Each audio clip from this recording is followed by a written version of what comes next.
For the first time in Baylor men's basketball program history, they're bringing a national title to Waco, Texas. And joining me now to break it all down is ESPN analyst Fran Fraschilla, joining me from Hinkle Fieldhouse there via Zoom, via Dallas, Texas. Fran, great to have you. Well, it's a pleasure, Morgan. Yes, this is only a background, but I figured in the spirit of a Big 12 national championship, we'll do the Zoom call from my virtual background of Hinkle Fieldhouse, where Baylor had some success before going to Lucas Oil Stadium. Certainly, right out of the gates, Fran, last night, Baylor set the tone offensively, defensively, took a double-digit lead, and never looked back. What impressed you most about the way the Bears were able to win that title game? Well, I'd go back to Saturday a little bit, Morgan, because when I saw them dismantle a good Houston team, my first reaction was they are back. This is the pre-COVID Baylor team we remember, 17-0, and they got their mojo back. A lot of it was just what we've dealt with. You had a program ravaged by the COVID virus, the pause, 3 weeks off. And I thought there were fits and starts towards the end of the regular season into postseason. But Saturday, the Magic was back against Houston, and I thought they came out and, like you have to do sometimes when you take on a quote unquote favorite, is you have to deliver the first punch.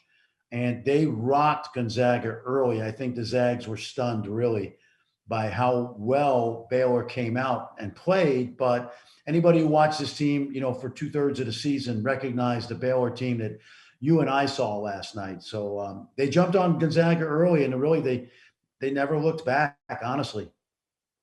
Gonzaga was the top scoring offense the entire season, Fran. For Baylor's defense, what was it that they were able to do to dismantle this high scoring, fast paced offense? Well, it's a great question. It's interesting about Baylor because you and I both know this, Morgan.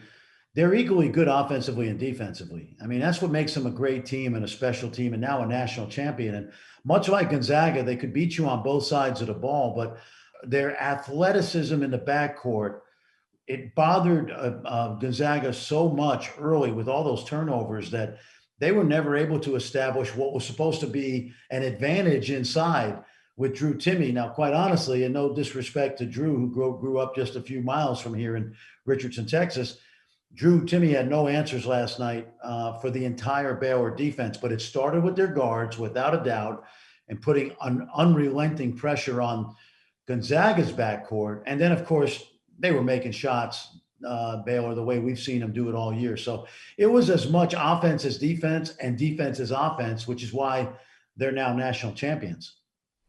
You mentioned the big man, Drew Timme, and heading into this game, one of the things that many experts and analysts said was Baylor, they're bigs, they don't have an answer for them. They're not big or athletic enough, but sure enough, Mark Vital, Flo Thamba, Jonathan Chamachachua, the collective unit for Baylor was really able to stifle him. How? Well, if you stood next to those three guys in person, the answer speaks for itself because as good as Drew is, and he's a tremendous college player, those guys are warriors. Mark Vital is as tough as they come, despite what guys like me say about him sometimes when I said he didn't play hard as he did in the middle of the season. By the way, that was a perfect Coach Drew motivational ploy, using me as the foil. But in all honesty, those three guys are tough guys, and they battled. They just took Drew and his teammates up front out of the game. It's really not a surprise. Maybe it was to some prognosticators, but not to people like us who've watched these guys all year. That is a connected defense, both the guards and the bigs. And I would also say that the entire defense swarmed around Drew, and it wasn't just the three big guys, but those guys can handle themselves anyway. Fran, how much would you look to the strength of the Big 12, the schedule that Baylor, the gauntlet that they went through, how much did that help them in the NCAA tournament?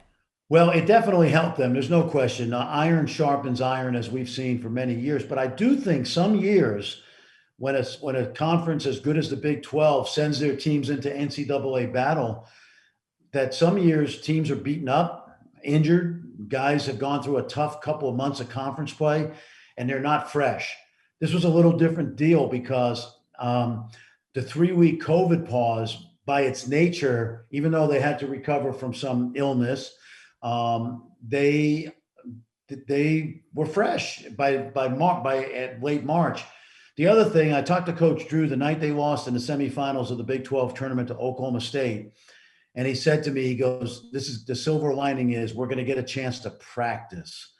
You and I both remember that after they had their pause, they had to play Iowa State and then 4 games in 8 days. And so they were not the same team. And I think getting to the bubble where they didn't have to travel from region to region, getting to practice again, I thought really helped them. But there's no question being in this league this year with this amount of quality teams, 7 that went to the tournament, I believe they all won first round games, except for Texas, definitely helped Baylor. But sometimes it can be a two-edged sword because the competition can wear you out.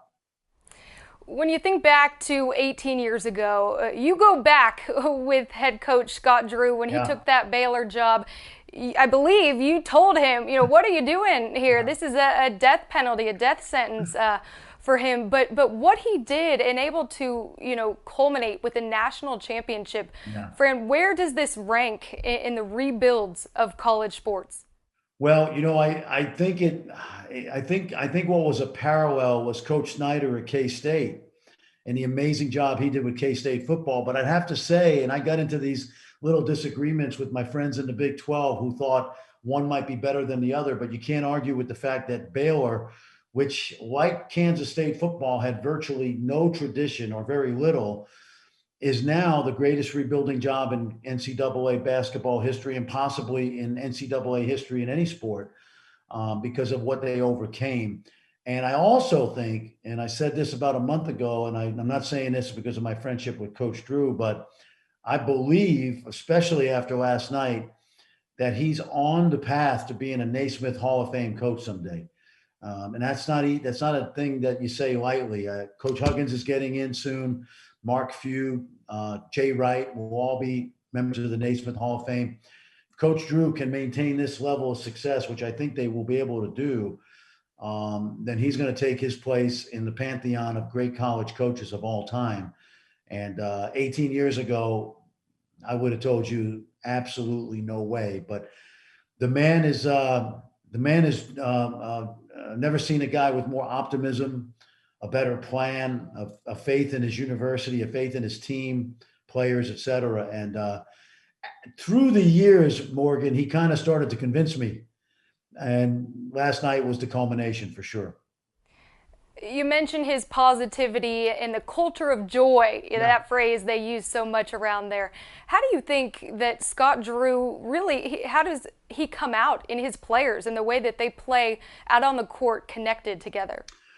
Well, it's amazing, really, in this day and age where, quite frankly, a lot of young people don't handle adversity well. And so, they pick up and transfer and go somewhere else. And it's their right. We're changing the rules for them in the NCAA here, and it's how it works. You got to adjust. But the thing that I would tell people when they ask me, and they do all the time about Scott Drew, like, what's the magic? And I just say, listen, it's about, he just cares about his guys so much. I mean, there's a real feeling of family, of faith.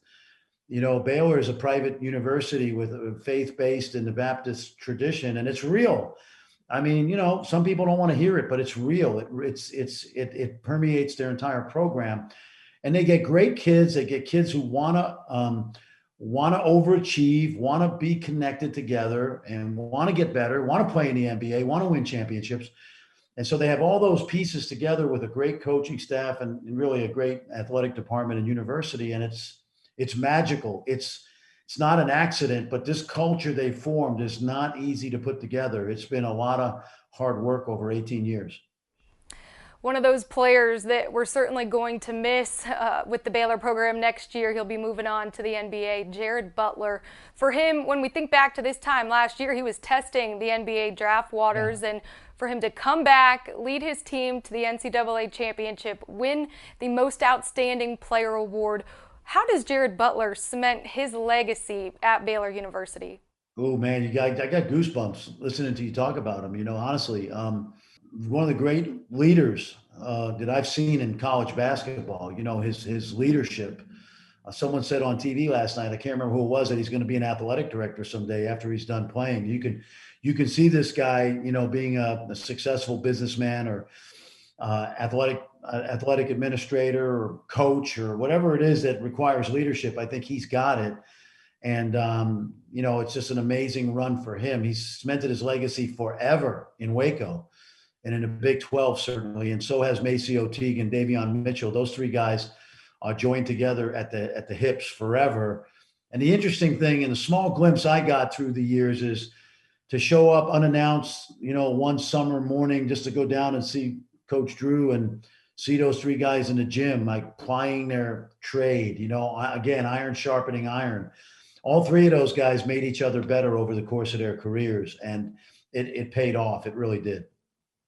For Baylor next season, they're going to lose 4 starters, more than likely, but they have a lot of great pieces coming in. Probably head coach Scott Drew's best recruiting class, and certainly a lot of great pieces that are returning. How do you see the Bears stacking up next year, Fran?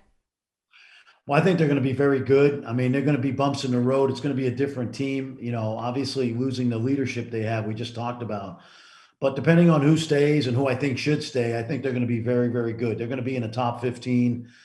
They've got guys waiting in the wings that are already on the roster. I mean, my guy Matthew Meyer. I talked about him as a freshman, Morgan, and it's great to see him. And guys like L.J. Cryer ready to go. Adam Flagler will be one of the best guards in the league. Everyday John.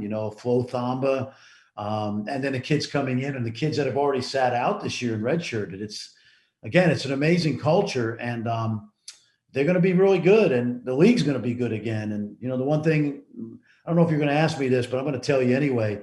I tell people all the time that, and not because this is a Big 12 broadcast today, but the camaraderie in this league among the coaches is second to none. And as much as they try to beat each other's brains in, and January and February and March. There's a lot of coaches in this league proud of the Big 12 this morning and proud of Baylor because there's that camaraderie that I feel as a broadcaster. And so, yeah, they're going to be good, Baylor, but there's a lot of good teams in this league next year. They're going to try to knock them off that perch at the top of the Big 12. It's going to be fun. You know this conference inside and out, and you've covered it as long as anybody. How did you celebrate this win, Fran?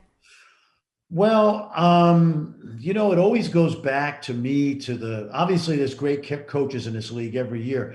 We've just lost a couple coaches. We've added a couple coaches, and it still remains that 6 of the 10 coaches in this league have been to a Final Four.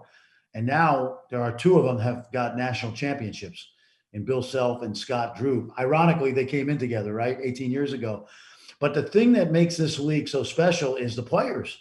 And for every one and done guy that comes through this league, which is great, Kevin Durant, Trae Young, Blake Griffin, Cade Cunningham, the league is really is bound together by incredibly gifted young men with great character who develop into 3 and 4 year guys. And the league had it this year. It's going to have it next year, and it's going to continue to have it because there's a tradition here of coming into this league, being coached up, playing against great competition, and then you turn into Buddy Hield or Javon Carter or Devontae Graham or Maceo Teague.